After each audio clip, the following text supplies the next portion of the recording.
അപ്പോൾ അവർ തരുന്ന ഈ ഒന്നാമത്തെ ഒരു സിപ്പോ ഒന്നാമത്തെ ഒരു പഫോ അത് ഉപയോഗിച്ച് കഴിഞ്ഞാൽ അന്ത്യം അറബി എഴുത്തുകാരനായ മൻഫലൂത്തി തൻ്റെ പുസ്തകത്തിലൊരു ഒരു കൊച്ചു കഥ നമുക്ക് പറഞ്ഞു തരുന്നുണ്ട്. അദ്ദേഹത്തിൻ്റെ കൂട്ടുകാരനെ പറ്റിയാണ് കഥ എഴുതുന്നത്. നല്ല ശരീരം ചുറുചുറുക്കുള്ള നല്ല ആവേശമുള്ള ഒരു മനുഷ്യനായിരുന്നു എൻ്റെ കൂട്ടുകാരൻ. എല്ലാ കാര്യങ്ങൾക്കും താല്പര്യത്തോടു കൂടി ഇടപെടുന്ന ഒരാളായിരുന്നു അയാൾ.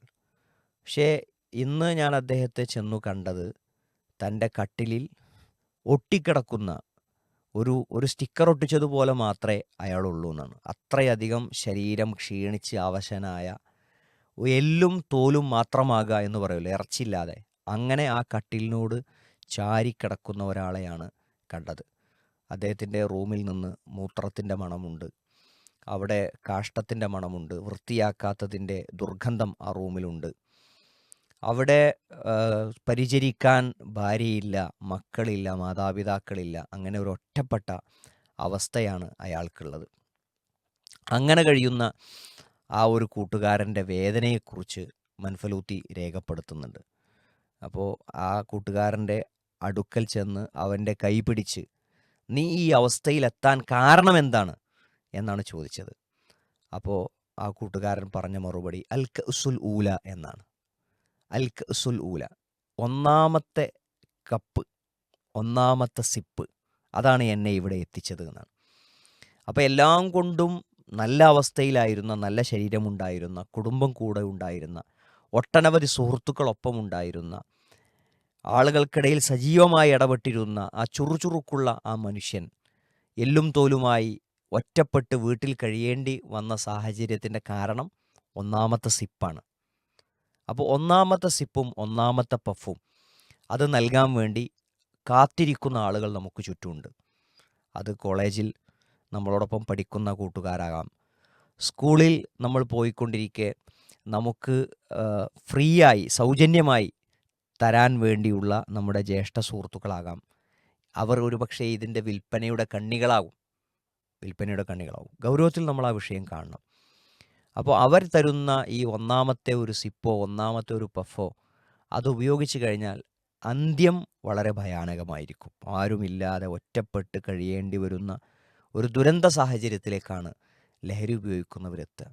അപ്പോൾ നമ്മൾ ശ്രദ്ധിക്കുക, ലഹരി ഉണ്ടാക്കുന്ന എല്ലാം മദ്യമാണെന്നും എല്ലാ മദ്യവും നിഷിദ്ധമാണെന്നും 14 നൂറ്റാണ്ട് മുമ്പ് മുഹമ്മദ് മുസ്തഫ സല്ലല്ലാഹു അലൈഹി വസല്ലം നമുക്ക് പറഞ്ഞു തന്നിട്ടുണ്ട്.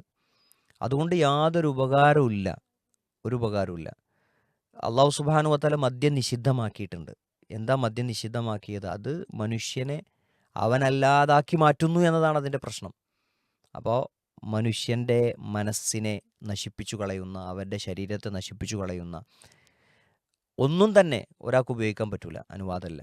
അപ്പോൾ എൻ്റെ ശരീരം കേടൊന്നോട്ടെ, എനിക്കെന്താ പ്രശ്നം എന്ന ചോദ്യം ചോദിക്കാൻ പറ്റില്ല. ഞാനല്ലേ ഉപയോഗിക്കുന്നത്, നിങ്ങൾക്കെന്താ പ്രശ്നം എന്ന് ചോദിക്കാൻ പറ്റില്ല. നമ്മുടെ ശരീരത്തിൻ്റെ അവകാശം നമുക്കില്ലല്ലോ. ആരാ പറഞ്ഞത് നമ്മുടെ ശരീരത്തിൻ്റെ അവകാശം നമുക്കാണെന്ന്? നമ്മുടെ ശരീരത്തിൻ്റെ ഉടമസ്ഥൻ ലോകരക്ഷിതാവായ അള്ളാഹുവാണ്. അതുകൊണ്ട് ആ അള്ളാഹു പറഞ്ഞതുപോലെ മാത്രമാണ് നമ്മുടെ ശരീരം കൊണ്ടുപോകാൻ പറ്റുള്ളൂ. അപ്പോൾ ഒരു വ്യക്തിയെ അവനല്ലാതാക്കി മാറ്റുകയാണ്, കുടുംബത്തിൽ നിന്ന് അകറ്റുകയാണ്, സമൂഹത്തിൽ നിന്ന് ഒറ്റപ്പെടുന്ന സാഹചര്യം ഉണ്ടാവുകയാണ്. ഒരുപാട് ദുരന്തങ്ങൾക്ക്, അക്രമങ്ങൾക്ക് കാരണമാകും. ജയിലിനുള്ളിൽ കഴിയുന്ന കുറ്റവാളികളായ ആളുകളിൽ ഭൂരിഭാഗം ആളുകളും മദ്യം ഉപയോഗിച്ച ആളുകളോ ലഹരി ഉപയോഗിച്ച ആളുകളോ ആണ്. അവർ ചെയ്ത കുറ്റകൃത്യം ഈ മദ്യം ഉപയോഗിച്ചു, ലഹരി ഉപയോഗിച്ചു എന്നല്ല, അതല്ല അവരുടെ ശിക്ഷയുടെ കാരണം. മറിച്ച് അവർ കൊലപാതകം ചെയ്തവരാണ്, വ്യഭിചാരം ചെയ്തതല്ല, ബലാത്സംഗം ചെയ്തതാണ്, അവർ അക്രമങ്ങൾ നടത്തിയതാണ്, കട അടിച്ചു പൊളിച്ചതാണ്, അല്ലെങ്കിൽ ഏതെങ്കിലും അക്രമങ്ങൾക്ക് കൂട്ടുന്നതാണ്.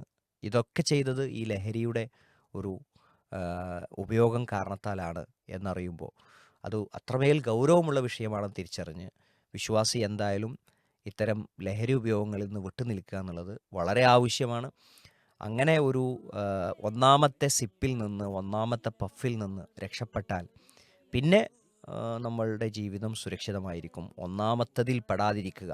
ആദ്യം കിട്ടുമ്പോൾ ഇതെനിക്ക് പറ്റൂല, വേണ്ട എന്ന് പറഞ്ഞില്ലെങ്കിൽ ഒന്ന് രുചിച്ചു നോക്കുക, ഒന്ന് രസിച്ചു നോക്കുക. എല്ലാവരും കൂടിയപ്പോൾ ഒരു വട്ടമല്ലേ, എപ്പോഴെങ്കിലും ഒരു വിജയാഘോഷ സമയത്തല്ലേ, എന്തെങ്കിലും ഒരു ആഘോഷ നിമിഷത്തിലല്ലേ, ഒരു കല്യാണത്തലേന്നല്ലേ എന്നൊക്കെ പറഞ്ഞ് അതിൻ്റെ പേരിൽ ഒരു യാത്രക്കിടയിലല്ലേ എന്ന് പറഞ്ഞ് നിസ്സാരവൽക്കരിച്ചാൽ അവസാനം നമ്മൾ ഒറ്റപ്പെടും എന്ന തിരിച്ചറിവാണ് നമുക്കുണ്ടാകേണ്ടത്. അള്ളാഹു നമ്മളെ അനുഗ്രഹിക്കുമാറാകട്ടെ.